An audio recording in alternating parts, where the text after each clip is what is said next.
haven't seen this movie, wake the fuck up. Go see it. Go see the other two as well. But it's okay to start with this because you don't really need to have context of the other two too much for this one. Yeah. And what you need to know, they kind of fill you in sort of through the beginning of it. So it could be a standalone movie. Yeah, absolutely. Yeah. This is one of my favorite examples of, I didn't see the first two, and it didn't matter. Yeah, Exactly.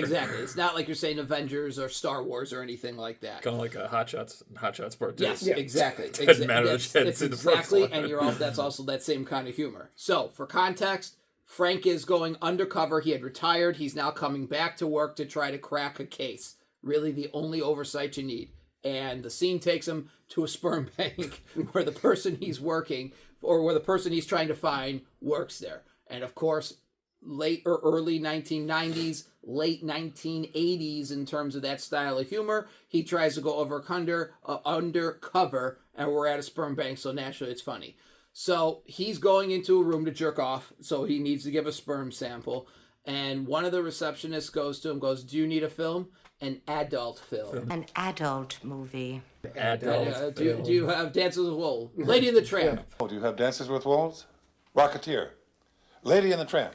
So he goes in, they show a clock, it lapses about 15 minutes, and he comes out with this... comes out with a cigarette, and the first line he says as he's half hobbling, tape was very entertaining. Tape was very entertaining. Follow me. Do you have Spartacus? Do you have Spartacus? We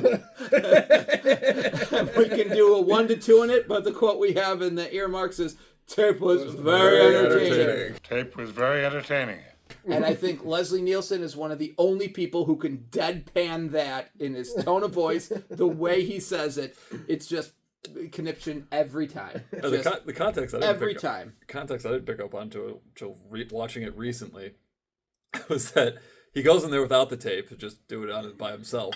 And he's in there for like an hour. Yeah. He comes out with nothing and then gives him the tape 5 minutes later. Yeah, he's got 6 cups worth. Yeah. He's got the 6 cups worth. All right. So a little about the movie. Cost $30, made $132 worldwide. Oh, wow. 51 in America. I'm very surprised they didn't make the 4th. Lowest of all 3.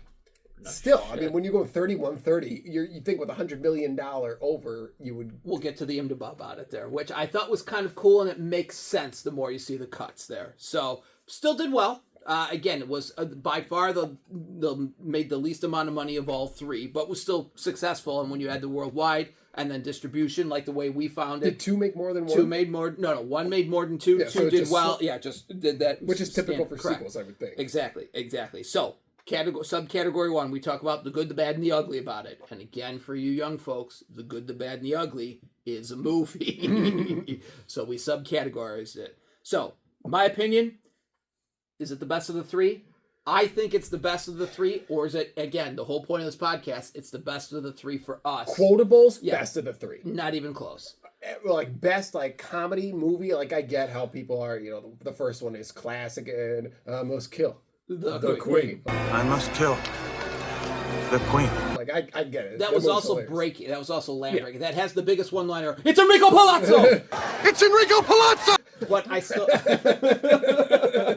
or my favorite... Oh, sorry, fellas. Sorry, fellas.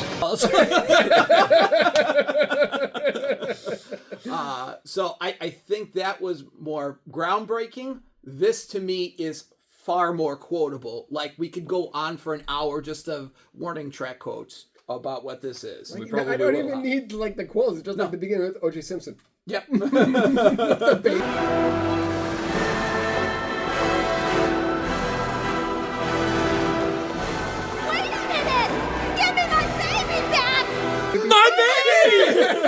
My lawnmower! And the Pope! The best thing about this is each quote is standalone and hysterical.